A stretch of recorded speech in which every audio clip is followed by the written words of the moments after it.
Welcome সবাইকে, welcome to GM study for dreams. তোমাদের জন্য আগের দিনেও ক্লাস নিয়ে এসেছি। টপ 10 ইডিয়মস অ্যান্ড ফ্রেজেসের যে সিরিজটা আমি চালু করেছিলাম, একদম অ্যালফাবেটিক্যাল এ সিরিজ থেকে শুরু করেছিলাম। আজকে আমরা ধীরে ধীরে এল এম এন আজকে আমরা শিখবো এল এম এন, অর্থাৎ এল থেকে কী কী ইডিয়ম ফ্রেজেস পরীক্ষায় আসে। সব কিছু আমি করাবো না, তোমাদের ব্ল্যাক বুক, এসপি বক্সি, নিতু সিং সমস্ত বই থেকে এক জায়গায় কালেক্ট করে, প্রিভিয়াস ইয়ারের প্রশ্ন কালেক্ট করে, কোনো জায়গায় নোট তো আবিষ্কার করা যায় না, সেখান থেকে জিস্ট যেগুলো ইম্পর্টেন্ট সেগুলো তোমাদের জন্য নিয়ে এসেছি। সমস্ত রাজ্য সরকার এবং কেন্দ্রীয় সরকারের সমস্ত পরীক্ষায় যেখানে ইংরেজি রয়েছে সেটা আর টেনশনের কারণ নয়।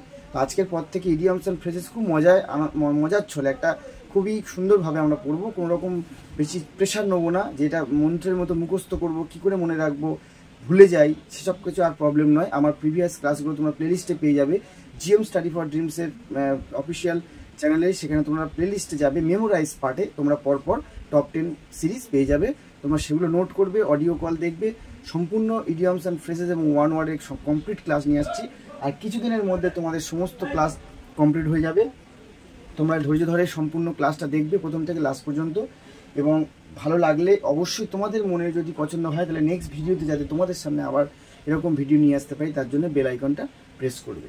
তো আজকে আমরা যখন এল এম এন এগুলো জানবো, সেখানে আমরা জানবো সামনে ডব্লিউপি, কেপি, পিএসসি যে এক্সামগুলো রয়েছে।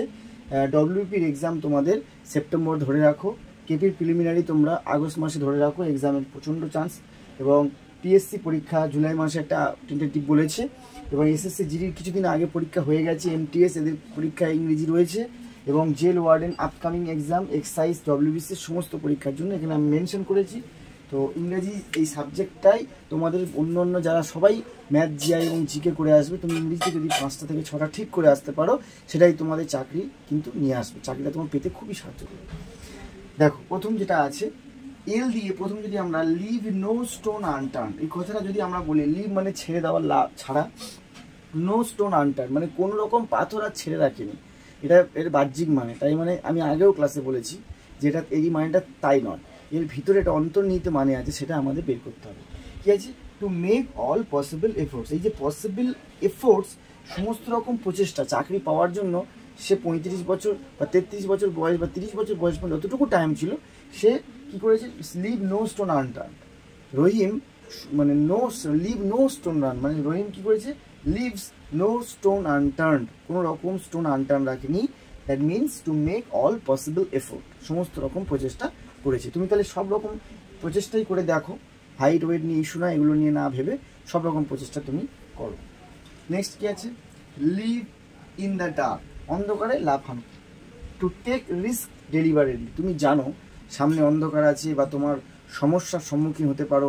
ফেস দ্য মিউজিক বলে একটা ইডিয়ম আছে। টু ফেস দ্য মিউজিক মানে প্রবলেমের সম্মুখীন হওয়া, টু ফেস দ্য মিউজিক। কিছু কিছু ইডিয়মস অ্যান্ড ফ্রেজেস এমন আছে একটার সাথে আরেকটা খুব মিল, ঠিক আছে? সেইগুলো তোমরা অবশ্যই পেন্সিল দিয়ে বা পেন দিয়ে একটু মার্ক করে রাখবে, পড়াশোনা যখন নোট করবে অবশ্যই মার্ক করে রাখবে, আর নোট লিখে লিখে করবে, ভালো মনে থাকে।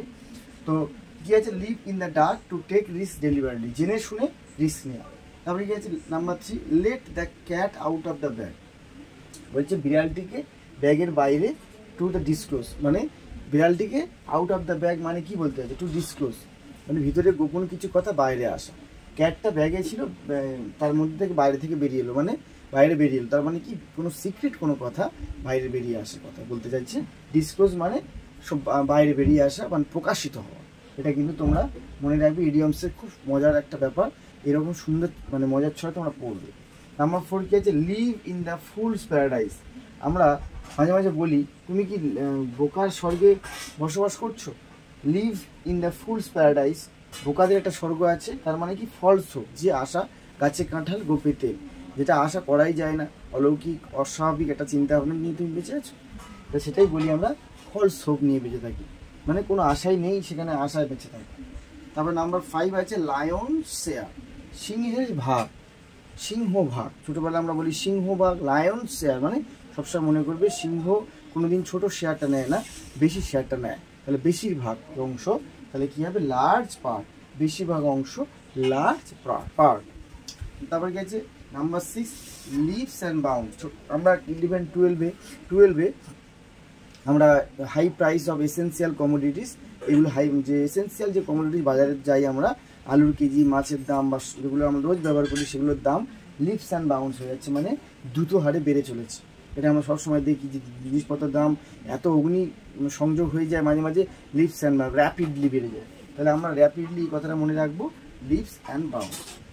তারপরে কি আছে মুড পয়েন্ট।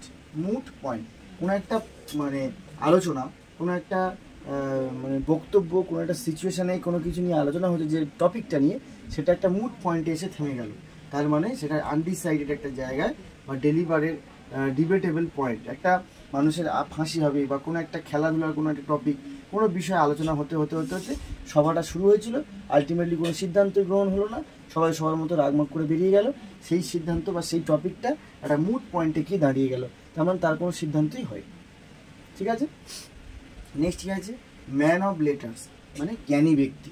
এই যে ম্যান অফ লেটার্সের সাথে ম্যান অফ পার্টস, এটাও same. Man of letters, man of parts, জ্ঞানী মানুষ, লিটারেরি পার্সন মানে শিক্ষিত, অনেক পড়াশোনা করেছেন, লিটারেচার নিয়ে পড়েছেন, বা literary that means educated, highly educated, man of পার্টসও বলতে পারে।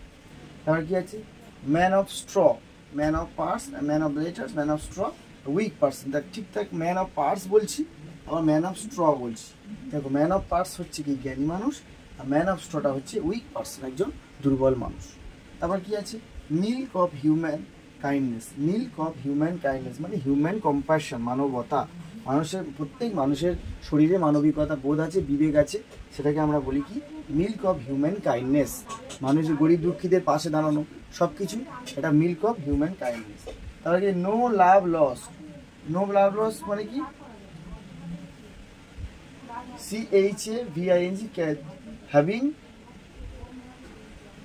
HAVING, having no love, no love loss. বলছে দুই ভাই জমি নিয়ে বিবাদ, তাদের মধ্যে কোনো লাভ অ্যান্ড লস নেই, মানে কোনো মিল নেই, সবসময় অশান্তি। নো লাভ অ্যান্ড লস মানে কোনো ভালো সুইট রিলেশন নেই। ঠিক আছে, বিটার এনমিটি রয়েছে। Nook and corner, nook and corner. দেখো এখান থেকে আমরা এল করেছি 1 2 3 4 5, পাঁচটা, তারপর এম আছে 1 2 3 4টে, আর এন দুটো আছে। A nook and corner at every place, প্রত্যেক জায়গায়, প্রত্যেক জায়গায়। তো আমরা 12টা করলাম। নুক অ্যান্ড কর্নার আমরা শুরু করেছিলাম LMN, তো এন দিয়ে কি কি আছে nook and corner, nook and corner. দেখি এন সিরিজে যে কটি ইম্পর্টেন্ট, এ সিরিজে যে কটা ইম্পর্টেন্ট, বি সিরিজে কটা ইম্পর্টেন্ট, LMN সমস্তটা জিস্ট করে তোমাদের জন্য আমি নিয়ে এসেছি। তোমাদের আলাদা করে পরিশ্রম করতে হবে না। GM Study for Dreams allows you to just follow my channel and playlist, do subscribe my channel, just follow and তোমরা নোট ডাউন করবে, যেটা প্রবলেম হবে আমার কমেন্ট বক্সে কমেন্ট করবে, দাদা এই নোটটা চাই। তো কি আছে নুক অ্যান্ড কর্নারটা কি হবে অ্যাট এভরি প্লেস, মানে প্রত্যেকটা জায়গায়, প্রত্যেক স্থানে বলতে পারি বা জায়গায় বলতে পারি। নেক্সট কি আছে নাল অ্যান্ড ভয়েড, ভালো ইডিয়াম কিন্তু এটা। নাল অ্যান্ড ভয়েড মানে কি ইনএফেক্টিভ, যার কোনো এফেক্ট নেই, প্রভাব নেই, প্রভাবহীন। Null and void. ব্রিটিশরা আমাদের দেশে যে সমস্ত কাজকর্ম করে গেছেন, যে সমস্ত নোংরা কিছু ভাস্কর্য স্থাপত্য, নতুন রুলস করেছেন, এবং কিছু কিছু এমনও কিছু করেছেন যার কোনো, সেগুলো নাল অ্যান্ড ভয়েড আমরা বলতে পারি, উই ক্যান সে ইনএফেক্টিভ। তারপরে যে nip in the bud, nip in the bud এটা কি বলবো to destroy in the very beginning, মানে অঙ্কুরে বিনাশ, মানে একদম কি বলবো অঙ্কুরে বিনাশ বলতে প্রাথমিক একটা ছোলার অঙ্কুরোদ্গম হয়নি তার আগেই সেটা নষ্ট হয়ে যাওয়া, মানে to destroy at the very beginning, মানে শুরু হচ্ছে তখনই তার সমাপ্তি। সেক্ষেত্রে আমরা কি বলবো নিপ ইন দ্য বাড। তো আজকের আমরা এ সিরিজ থেকে শুরু করেছিলাম, LMN আজকে করলাম। নেক্সট ভিডিওতে তোমরা MN OPQR এইভাবে তোমরা পাবে। তো কেমন লাগছে ক্লাসগুলো অবশ্যই জানাবে। তোমরা কোনো ফিডব্যাক যদি না দাও সেক্ষেত্রে আমি বুঝতে পারি না তোমরা কতটা তোমাদের ক্লাস ভালো লাগছে, একটা করে কমেন্ট করবে। আর তোমাদের জন্য ক্লাসগুলো নিয়ে আসি সমস্ত কিছুর মাঝখানে, যাতে তোমাদের ভালো লাগে এবং উপকৃত হও তোমরা।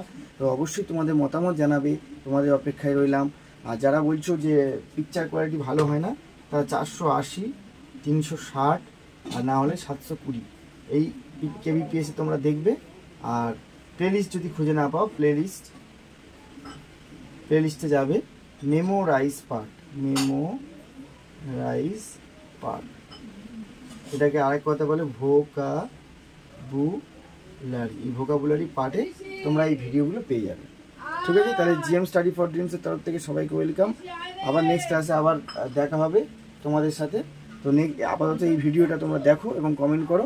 তো আজকে পর্যন্ত এইটুকুই, নেক্সট ক্লাসে আবার পরবর্তী সিরিজ শুরু করব। Thank you GM study for ড্রিমসকে এতটা ভালোবাসা দেওয়ার জন্য। Thank you.